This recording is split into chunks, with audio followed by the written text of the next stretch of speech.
Assalamualaikum warahmatullahi wabarakatuh. Bismillahirrahmanirrahim. Bimardatillahi subhanahu wa ta'ala wa hidayatihi wa inayatihi wa taufiqihi wa ila maqdati nabiyil mustafa Muhammadi wa ala alihi wa sahbihi ajma'in li jami'il muslimin wal muslimat wal mu'minin wal mu'minat al ahya'i minhum wal amwat li jami'i masyayikhina wa khususan mu'allifi hadal kitab هذه الكتب الفاتحة. أعوذ بالله من الشيطان الرجيم. بسم الله الرحمن الرحيم. الحمد لله رب العالمين الرحمن الرحيم مالك يوم الدين إياك نعبد وإياك نستعين اهدنا الصراط المستقيم صراط الذين أنعمت عليهم غير المغضوب عليهم ولا الضالين. Alhamdulillahirabbil alamin wassalatu wassalamu ala asyrafil anbiya'i wal mursalin sayyidina wa maulana Muhammadin wa ala alihi wa sahbihi ajma'in. Amma ba'du, rabbi yassir wa la tu'assir, rabbi tamim bil khair. Qala al-muallif rahimahullahu ta'ala wa nafa'ana Allahu bihi wa bi barakati 'ulumihi fid dharain amin. Thumma qala Allahu hidayatan lis-shawab ya rabbal alamin. Kitab Minhajul Abidin halaman 11 paling bawah ini. Iya. Mana tuh paling bagus? Kedua. Dan mengeluarkan keduanya. Yang baru disampaikan pentingnya ilmu, karena memang ilmu itu adalah imam daripada amal.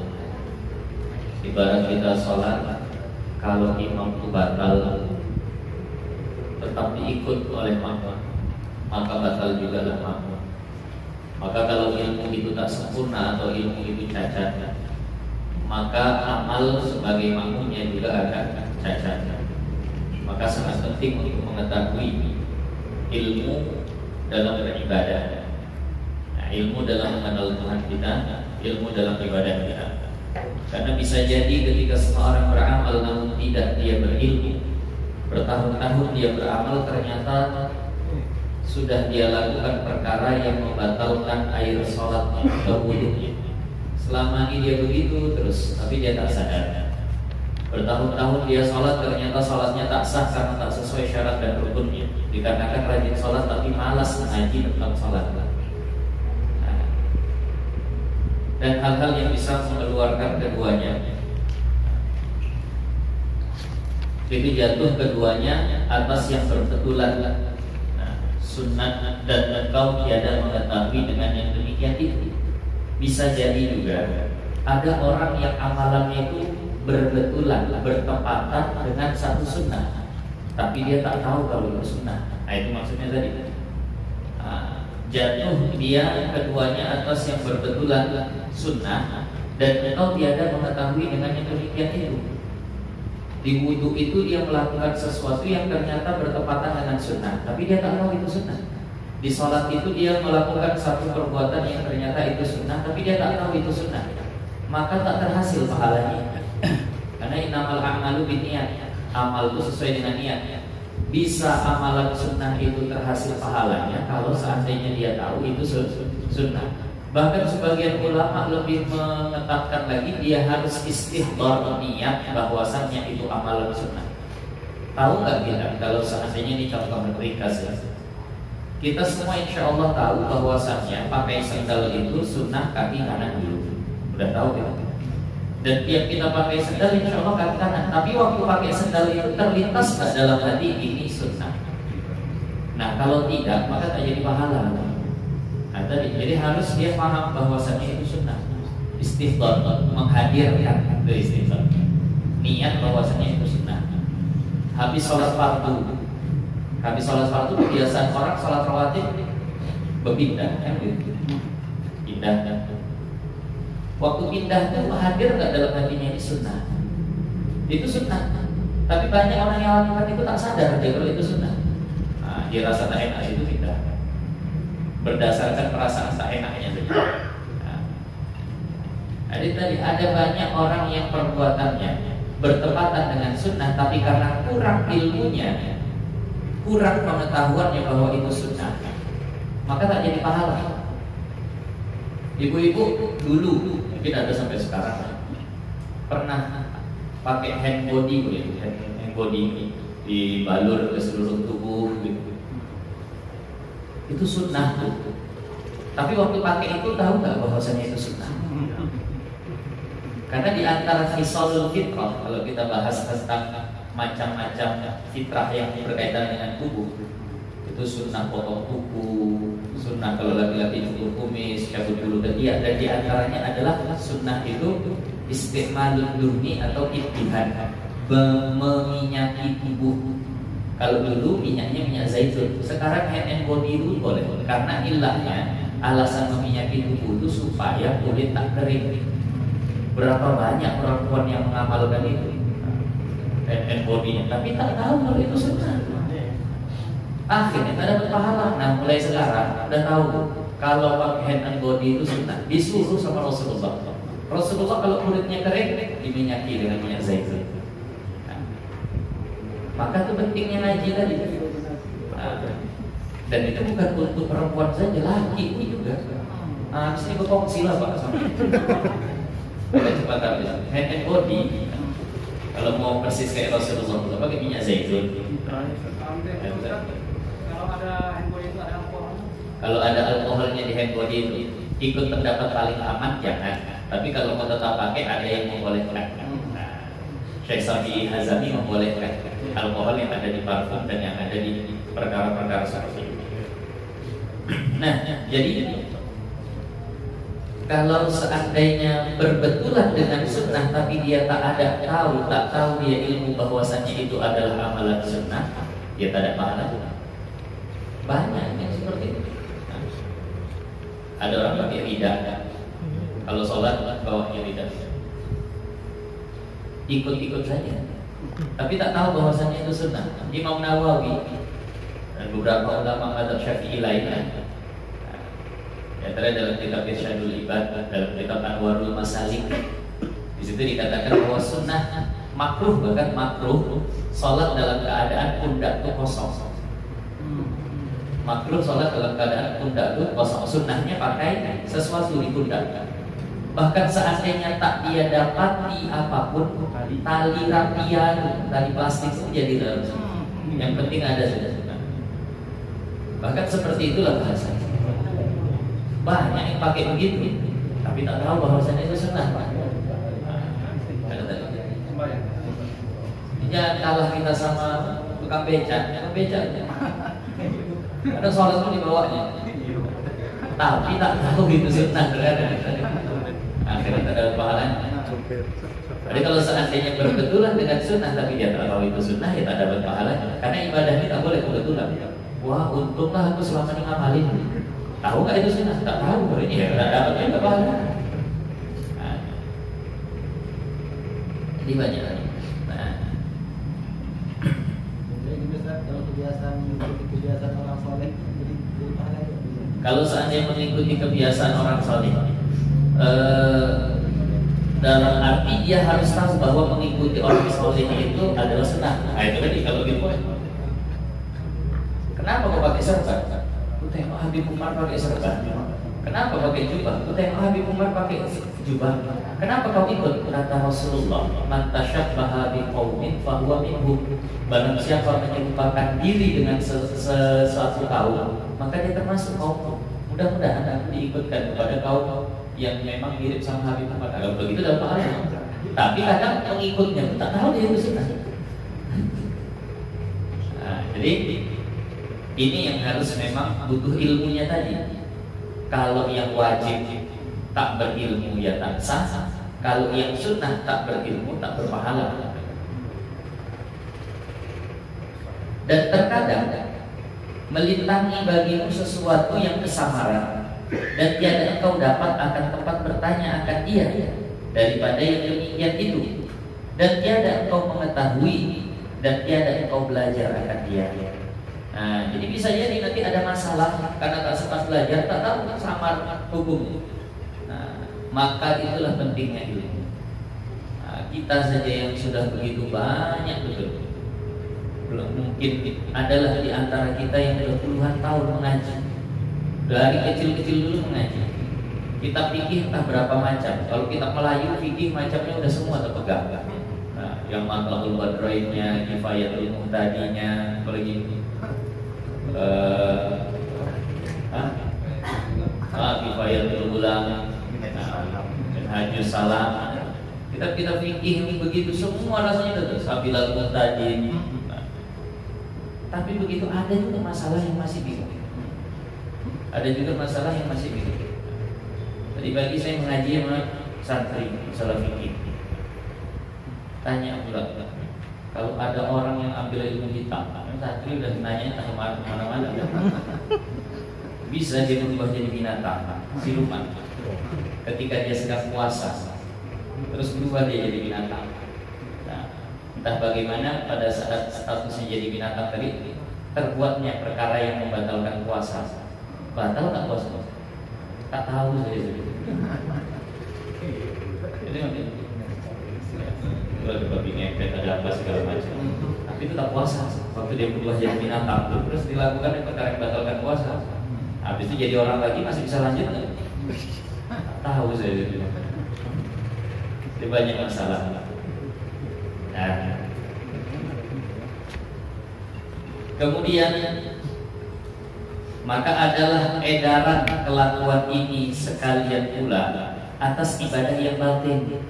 Yang kita bahas tentang wajibnya menuntut ilmu, pentingnya ilmu.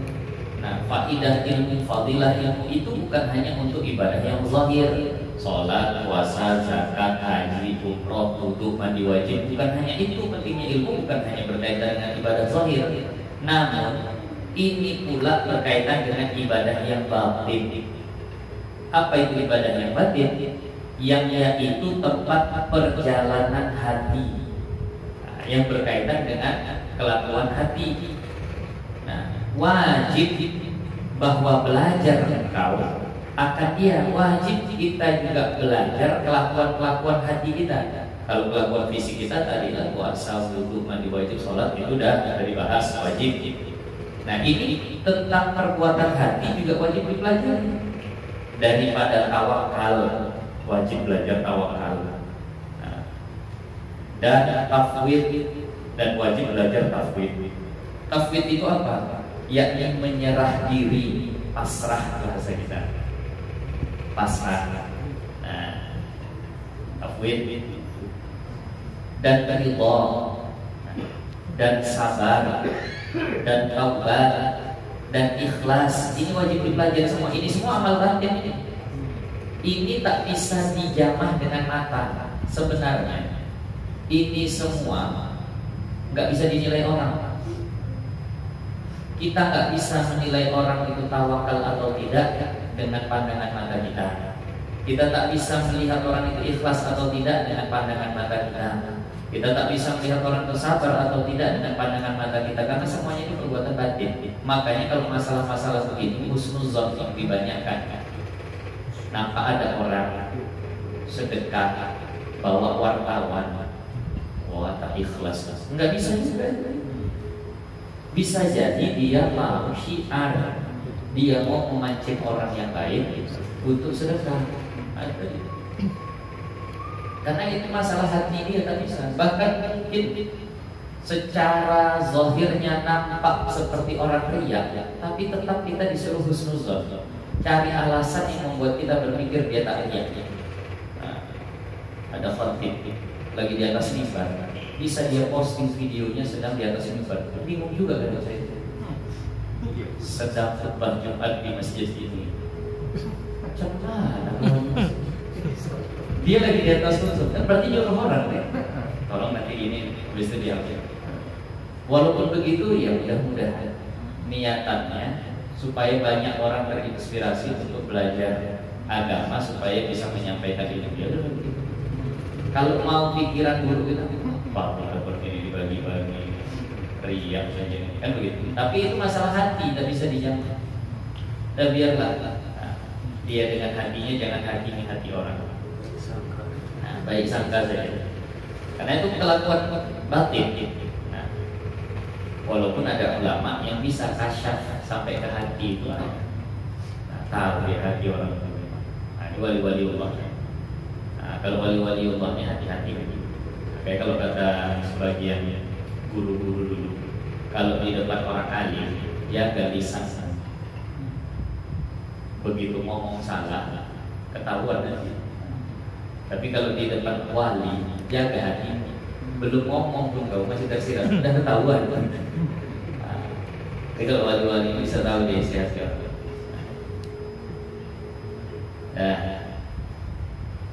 Jadi wajib belajar. Dan yang lain daripada yang demikian itu, seperti yang lagi akan datang sebutannya, dia akan dibahas, insyaallah ta'ala. Dan wajib bahwa belajar pula akan segala manahi. Apa itu manahi? Yakni segala yang ditegah. Wajib juga belajar, bukan hanya yang diperintahkan saja, tapi juga wajib belajar segala perkara yang dilarang. Kalau yang diperintahkan jelas supaya ibadah betul. Yang dicegah juga wajib dipelajari. Yang ditegakkan akan dia. Yang itu lawan bagi segala perkara ini. Nah, wajib dipelajari juga lawan dari segala perkara ini. Seperti pemarah. Pelajari tentang marah itu tak boleh. Dan cita-cita yang panjang, tulul amal. Nanti bakalan adalah pembahasan tersendirinya. Tulul amal, panjang angan-angan. Nah, ini tak bagus kecuali pada dua, ibadah dan ilmu. Nah, kalau itu boleh. Panjang cita-cita. Nah, nanti kalau ada uang, maulah aku belajar ke sana, mau aku belajar ke sini. Kalau panjang umur, habis dari ulama sana selesai ke ulama sini. Habis kalau begitu kan masalah. Nah, tapi kalau seandainya nanti berpanjang rumah di tingkat 2, habis bawahnya garasi buat 3 pintu, benar kita bila dari kalau ini tak bagus. Kenapa kan ke dunia saja? Dan riak itu diambil dari kata ru'yah atau ro'at, ingin dilihat. Ada sum'ah itu diambil dari kata sama, ingin didengar. Ada riya, ada sum'ah, sama itu. Cuma sasarannya aja beda. Yang satu ke mata makhluk, yang satu ke telinga makhluk. Ada yang ibadah dilihatin orang senang dia, itu namanya riya. Ada yang baca Quran kuat-kuat pakai mic, banyak suaranya didengar orang, senang dia, itu namanya sum'ah. Dan kibar itu artinya sombong. Sombong dipelajari, apa itu sombong? Jangan-jangan ada orang udah sombong tapi tak sadar dia sombong. Sombong itu kata ulama 2 dia ciri. Nah, batrul haq wa ghamtun nas, menolak kebenaran dan meremehkan manusia. Terus kalau ada orang dinasehati tak terima, maka itu tanda orang sombong. 2 hari yang lalu, 3 hari yang lalu kalau tidak salah, ada satu jamaah nelpon saya. Assalamualaikum Ustaz. Waalaikumsalam. Saya mau tanya Ustaz, ya, semalam ada orang iktikaf di masjid ini Ustaz. Dia menjaga masjid. Lalu habis sholat maghrib tidur dia. Tidur telentang sampai ngorok lagi Ustaz. Terus begitu azan isya iqamah, dia bangkit tak wudhu, langsung dia sholat isya. Nah, jadi habis itu saya tegur Ustaz. Nah, biasa orang yang iktikaf di masjid. Saya bilang, Pak, abang tadi udah batal kok langsung sholat isya. Marah dia Ustaz. Marah dia Ustaz. Kau tak tahu, aku yang tahu hatiku. Apa pula baikkan sama hati? Udah telentang ngorok tidur, aku yang tahu hatiku. Marah-marah ya. Nah, ini khawatir kita masih ada bibit-bibit kesombongan, tak suka dinasehati. Jadi kalau ada orang ditegur tentang masalah yang seperti itu masih marah, ini diantara tanda-tanda ada kesombongan. Kalau salah, oh iya ya, di mana kau baca? Siapa yang bilang? Yang mencari kebenaran. Nah, ini kita yang ngaji ini hati-hati. Karena kata guru kami, orang kalau baru-baru mulai ngaji itu macam kambing baru tumbuh tanduk, semua dilawan. Kalau semua dilawan. Jadi kalau ada orang menasihati, rasanya mau ngajak ranting ini boleh. Kalau memang betul, dengarkan. Nah, kita mengaji ini bukan untuk benar saja. Kalau memang dinasihati terima. Ingat, kalau dinasihati orang kemudian hati tak enak, itu ada rasa sombong. Kemudian komtunas meremehkan manusia. Ini juga menjadi awal-awal yang dihadapi bagi para talibul ilmi, penuntut ilmu. Udah ada sisi ilmunya, nengok orang macam salah aja. Ada salah. Padahal ngaji baru susah. Tapi karena dia selama ini tak pernah ngaji rinci, biasa ngaji dengar ceramah, begitu ngaji fikih, syarat, rukun yang membatalkan begini begitu segala macam, rasanya udah berisi dia dengan itu. Nengok orang wudhu, gitu. Rasanya salah semua. Nampak ada orang sholat, kata lebar kali. Kitabku sejengkal, langsung ke kitab hitam dia. Kesalahan semua orang. Nah, ini udah hati-hati. Jadi sombong itu banyak kena awal-awal para penuntut ilmu, rata-rata. Nah, kita juga dulu awal-awal ngaji sering berantem gara-gara masalah itu. Ada ulama dulu nggak begitu. Itu kata guru kami, kalau ngaji fikih saja begitulah kan. Makanya harus dibarengi sama tasawuf, supaya nggak jadi bahan debat saja di fikih. Harus ada yang menginginkan hati kita terhadap yang seperti itu. Jadi berprestasi. Supaya apa tujuannya belajar sombong, belajar tentang sombong, belajar tentang riya, belajar tentang hal-hal yang tadi itu, supaya engkau jauhkan dia, supaya kau tak jatuh ke situ. Maka bahwasannya beberapa fardu yang sudah dinas Allah Ta'ala atas menyuruh dengan dia dan menegahkan dia daripada lawannya di dalam kitabnya yang aziz, di atas lidah nabinya Muhammad SAW. Jadi ini pun ada di dalam Al-Quran. Tentang masalah hati, perintah untuk mengamalkan amalan batin ini pun ada di Al-Quran. Nah, firman Allah, wa 'alallahi fatawakkalu in kuntum mu'minin. Nah, dan atas Allah maka berserah kamu jika adalah kamu mukminin. Nah, dan lagi firman-Nya washkurullaha in kuntum iyyahu ta'budun. Dan syukur juga amal batin ya. Nah, tadi di atas tawakal ini syukur. Dan syukur kamu bagi Allah jika ada kamu akan Dia menyembah. Nah, kamu menyembah Dia. Nah, dan lagi firman-Nya wasbiru innallaha ma'as sabirin. Dan sabar kamu bahwasannya Allah Subhanahu wa Ta'ala serta orang yang sabar. Ini kan semua perintah dari Allah untuk amal batin tadi. Jadi ilmu itu bukan hanya tentang sholat, puasa dan yang lainnya, tapi untuk amal batin juga ada. Nah, dan lagi firman-Nya wa tabattal ilaihi tabtila, dan putuskan olehmu kepadanya akan sebenar-benar putus, sebagai putus. Maksud putus itu apa? Yakni ikhlas olehmu kepada Allah, akan sebagai ikhlas, dengan sebenar-benar ikhlas. Dan upama yang demikian itu daripada beberapa ayat seperti yang disebutkan atas menyuruh dengan sembahyang. Jadi sama, ayat yang menyuruh tentang amal batin itu sama dengan ayat yang menyuruh dengan sembahyang. Jangan dibeda-bedakan. Sama wajibnya belajar sholat dengan belajar ikhlas dalam sholat, sama wajib. Sama wajibnya belajar untuk sholat dengan sama belajar sabar dalam sholat, sama wajib. Nah, itu. Karena perintahnya sama-sama perintah, sama-sama pakai fi'il amar. Nah, dan puasa. Nah, maka apa hal engkau berhendak, engkau berhadap kamu atas sembahyang dan puasa, dan engkau tinggalkan segala fardu itu. Nah, jadi kenapa kau sholat, kau puasa, tapi nggak kau amalkan amalan batin itu?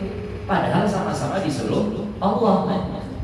Nah, ini sebagai penyadar kita yang hanyut, yang sudah karam dalam lautan fikih, namun ke tepi lautan tasawuf pun belum.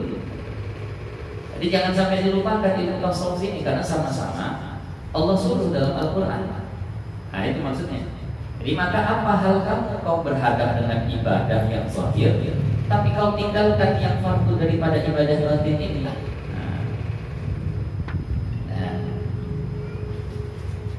Dan disuruh dengan keduanya daripada Tuhan yang esa di dalam kitab yang satu. Padahal dua-duanya disuruh di kitab yang sama, sama-sama di Al-Quran. Nah, kenapa jadi belajar fikih saja, tak belajar tasawuf? Nah, alhamdulillah lah daerah sini udah ada Ustaz Mitra dengan tauhidnya. Udah ada di sini kita juga belajar fikihnya. Ada dengan Mu'alim Abidin, Mu'alim Budi dengan tasawufnya. Ini semua harus, jangan hanya fikih saja. Fikih, tauhid, tasawuf itu harus. Nah, tapi memang seperti yang kita katakan, belajar fikih sekali langsung bisa ngamalkan. Belajar tasawuf 10 kali belum tentu bisa ngamalkan. Fikih itu yang paling banyak pembahasannya, tauhid itu yang paling sulit pembahasannya, tasawuf yang paling sulit pengamalannya. Payah mengamalkan tasawuf. Padahal pengamalannya di segala tempat. Semalam jalan macet luar biasa. Di situ tasawuf banyak. Bisa zikir, bisa sabar, bisa segala macam. Marah di jalan itu udah tak terima. Ada orang macet ketika memilih mencet klakson, mending dia berzikir. Itu kan pengamalan tasawuf. Ada orang macet harus klakson dengan emosi segala macam. Padahal dia bisa mengamalkan dengan yang lain. Nah, tetapi engkau lupa daripadanya. Tapi kau lupa daripada belajar tasawuf tadi, maka tiada engkau ketahui sesuatu daripadanya melainkan dengan fatwa orang yang berpagi-pagi ia dengan berpagi-pagi berpakaian berpagi di sini.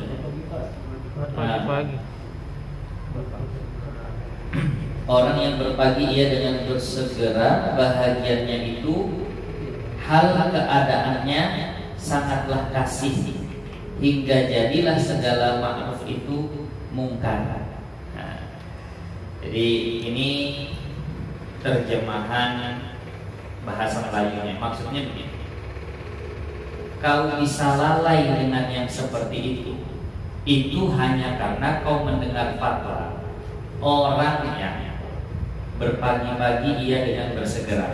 Berpagi-pagi ia dengan bersegera itu maksudnya orang yang dalam ilmunya itu hanya cari dunia. Nah, ini kalau nggak baca teks Arabnya nggak dapat. Soro ajilan, orang yang menjadi ajil itu istilahnya yang mendapatkan balasan segera, artinya di dunia ini. Jadi orang bisa lupa terhadap ilmu tasawuf karena dia ikut fatwa orang yang ahli fikih, tapi dia dalam ilmunya tadi itu mau cari balasan di dunia. Makanya sering lalai sama ilmu tasawuf. Bersegera bahagiannya. Nah, jadi bersegera itu dikasih tanda petik saja. Itu maksudnya dunia. Jadi dia berpagi-pagi dengan dunia sebagai bagiannya. Nah, itu hal keadaannya, sangatlah kasih, sangat dia cinta kepada dunia tadi, hingga jadilah segala yang ma'ruf itu mungkar. Maka nampaknya betul, tapi akhirnya jadi perkara yang mungkar. Nah, dan yang mungkar itu jadi ma'ruf, dan yang mungkar itu bisa jadi ma'ruf.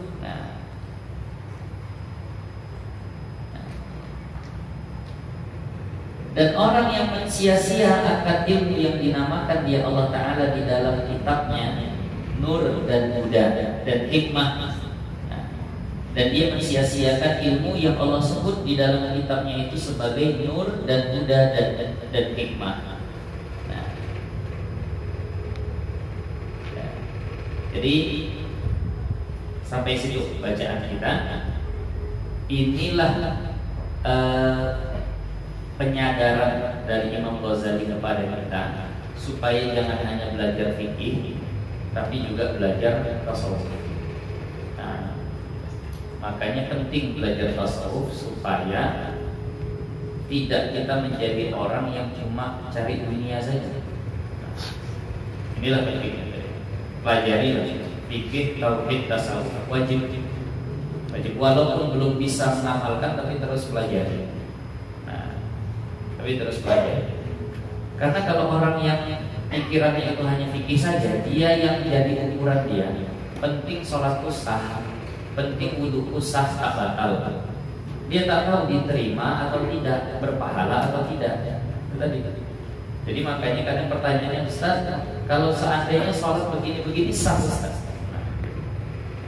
Ya kita kalau seandainya ditanya sah dalam fikih sah. Jadi kalau pertanyaan seperti Ustaz, kalau lagi sholat asik teniang-niang masalah dunia aja, mana itu? Nah, ini pertanyaan orang tasawuf. Nah nanti kalau yang ditanya itu adalah ulama yang memang hanya bahas fikih saja, ya jawabannya kita juga. Kalau lagi sholat teniang-niang dunia, ya sah itu, tak masalah, karena sholatnya sah, tak wajib qadha, cuma pahalanya kurang. Memberikan ketenangan terhadap orang yang tadi itu akhirnya jawabannya. Nah itulah fatwa orang yang cuma dunia saja. Akhirnya hilang tasawuf. Coba orang sufi ditanya, bagusnya diulang atau sholat kan begitu gitu. Nah jadi kalau orang yang hanya sufi saja fatwanya akan menenangkan orang, padahal itu perkara yang membuat dia tak menghasilkan pahala. Nah, jadi makanya diimbangi lagi. Tapi berat, walaupun berat tetap dipelajari. Akan datang, kita akan baca dan berhadap atas orang dengan dia berusaha.